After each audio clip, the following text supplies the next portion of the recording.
welcome to this deep dive. Mm-hmm. And that's a fascinating debate going on in Nepal right now. Mm-hmm.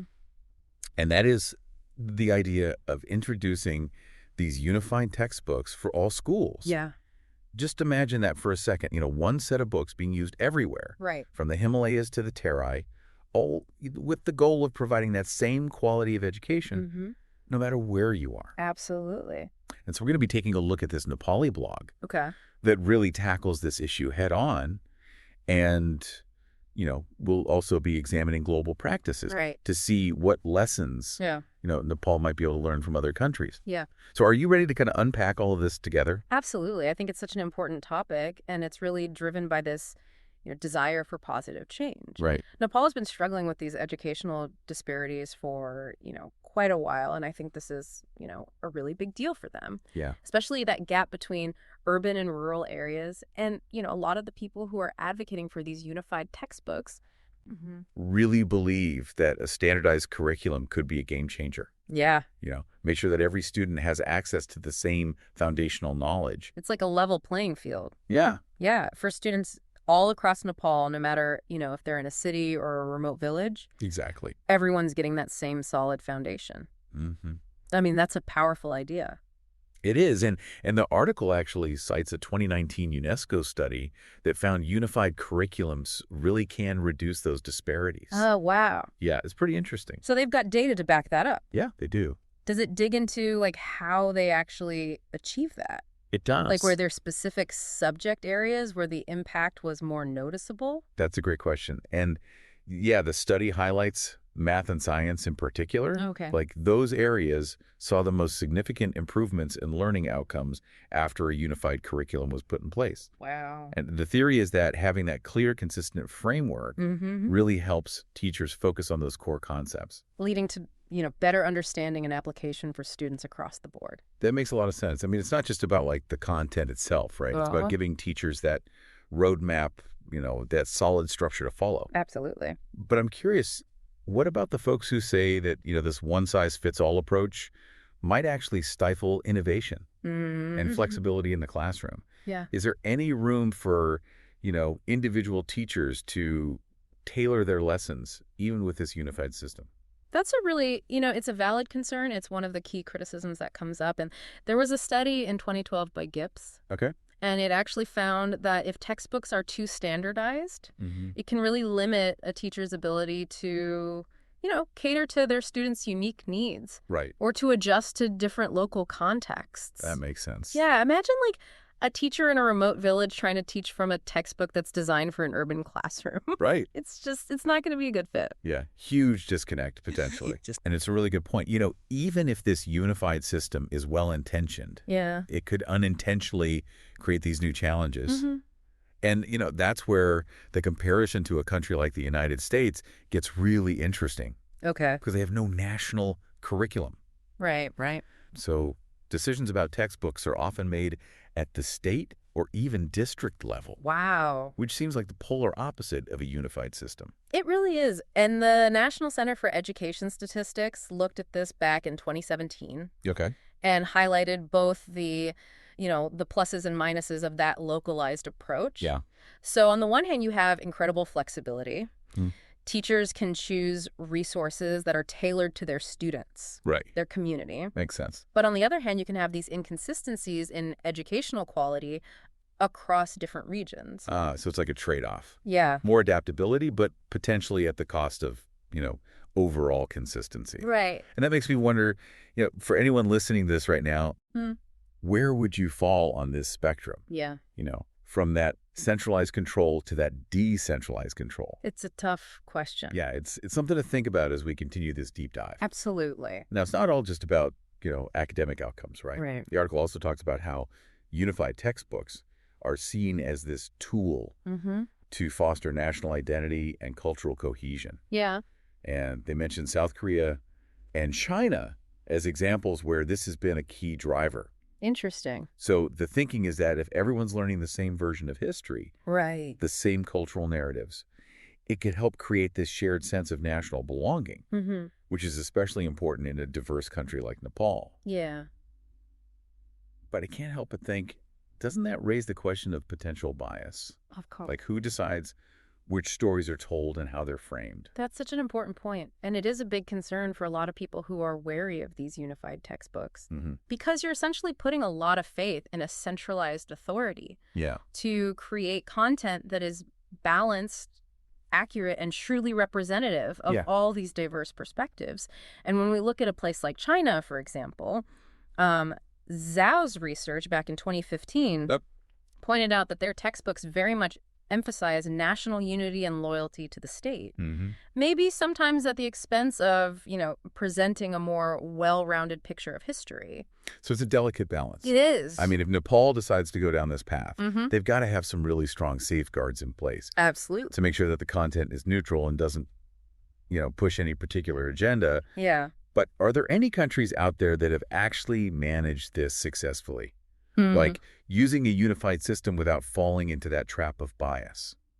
That's $1 million question, and Yeah. it's something that we're going to explore further as we delve into this global landscape of textbook policies. Because, Nepal can really learn a lot from the successes and failures of other countries. Yeah. And maybe they can find a way to harness those benefits of a unified system Right.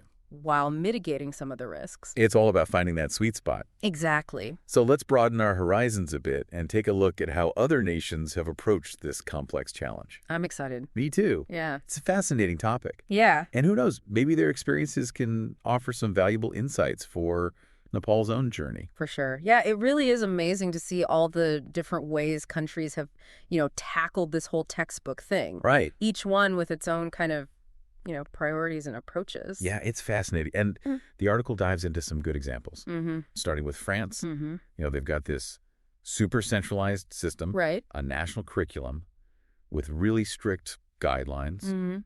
and textbooks that have to stick to them very closely. Yeah. Sounds like they really prioritize consistency. Absolutely. And their Ministry of Education even admitted it in a report they put out in 2019. Okay. That, this focus on standardized content can sometimes have some downsides. Makes sense. Like it can actually limit teachers' ability to adjust lessons Mhm. to meet the needs of individual students or to try out, new and innovative teaching methods. So there it is again. Yep. Consistency versus flexibility. The eternal struggle. It never goes away. Now, South Korea is mentioned too, Uh-huh. and their approach seems similar to France in terms of being centralized. But is there anything that sets them apart? Well, both countries, these government-provided standardized textbooks, especially for, their primary and middle schoolers. Yeah. But South Korea really emphasizes keeping the content up to date. Oh, interesting. Yeah, and research from 2010 by Byun and Kim Okay. showed they have a whole system for review and revision Mm-hmm. to make sure their textbooks reflect, the newest developments in all these different fields. Yeah, that's a good point. So Yeah. it's like France is all about that uniformity, Yeah. but South Korea wants to stay current. Mm-hmm. Makes you wonder if there's a way to maybe combine those strengths, Right. like have a system that's both consistent and, constantly evolving. That's a good thought. Something to think about. Yeah. And speaking of different models, we've touched on China a bit, Yeah. and their approach, while centralized, seems to have a different set of goals. For sure. Like their focus seems to be more on using textbooks to instill national values Mm-hmm. and a unified story of their culture. Right. And the article brings up Zhao's 2015 research, Yeah. which found that, this can lead to a bit of a narrower perspective, Yeah. particularly in subjects like history and politics. Exactly. It raises a big question, Can a unified textbook system really embrace, all these different viewpoints? Yeah. Or does it always lean towards one dominant narrative? Right. That's definitely something Nepal will have to consider if they go down this path. It's a tough one, for sure. No easy answers there. But let's switch gears for a minute Okay. and look at the United States. Mm-hmm. They have that decentralized system Right. where textbook choices are made locally. Yeah. Which is the total opposite of what we've been talking Yeah, about. it's a completely different model. And the National Center for Education Statistics in 2017 Mm-hmm.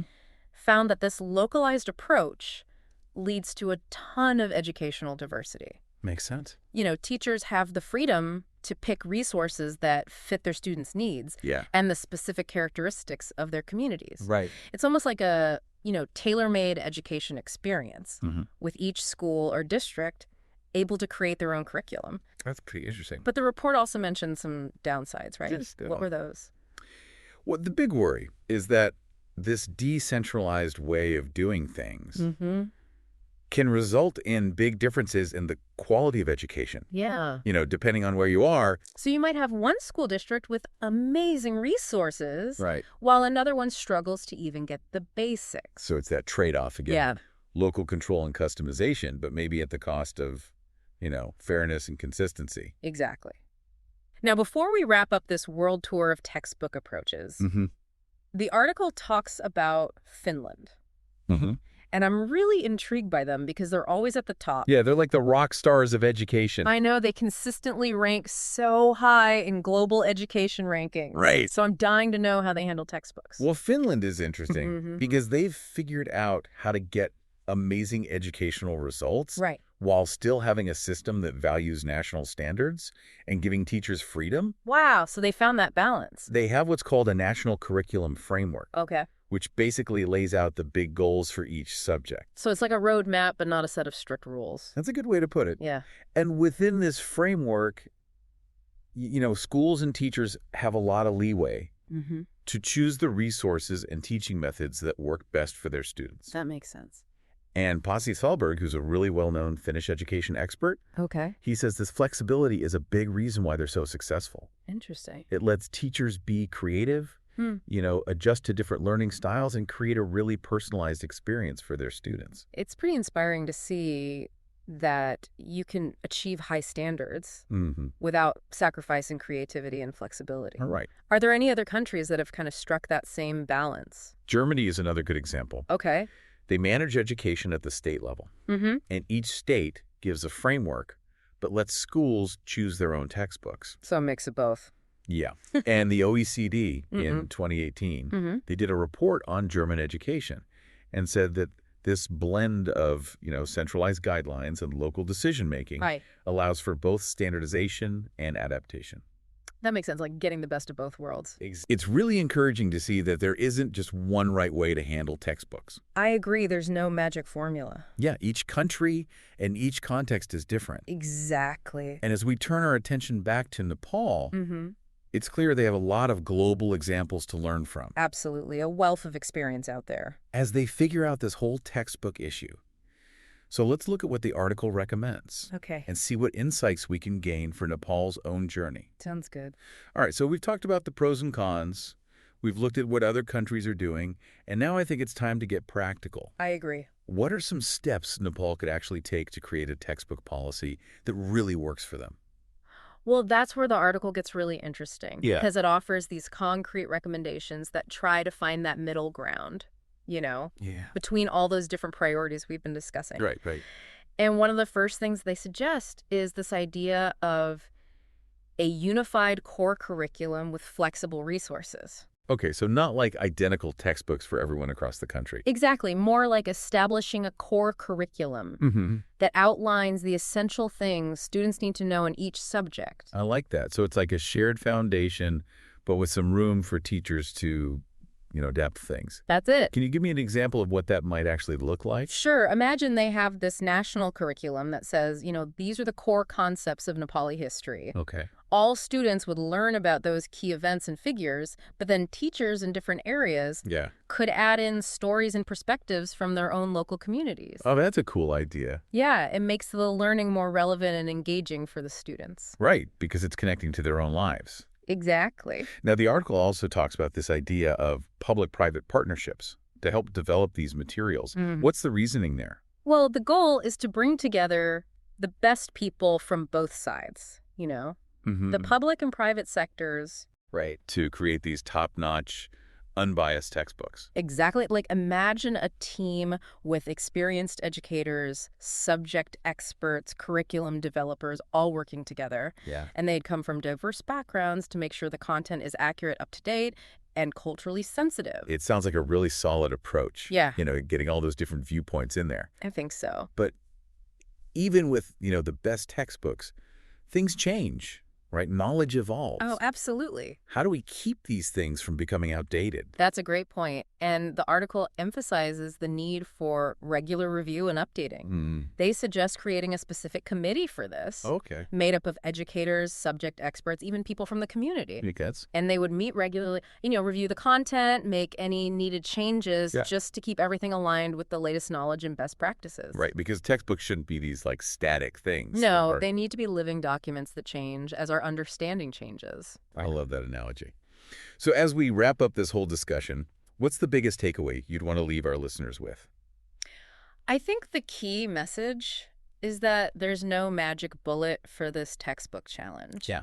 It's complex. There are no easy answers. But if Nepal really considers these different viewpoints, learns from what other countries have done, and has these open discussions, they can definitely find a way forward that benefits their students and sets them up for success. I completely agree. And that's what this deep dive has been all about. Absolutely. We want to give you, the listener, the information and insights you need to form your own opinion on this really important issue. Yeah, it's crucial. So as you think about the future of education in Nepal, we'll leave you with one final thought. Okay. What kind of learning experience do you think will best prepare Nepal's next generation, to thrive in a world that's constantly changing? That's the question. Keep exploring, keep asking those questions. And thanks for joining us on this deep dive. It's been a pleasure.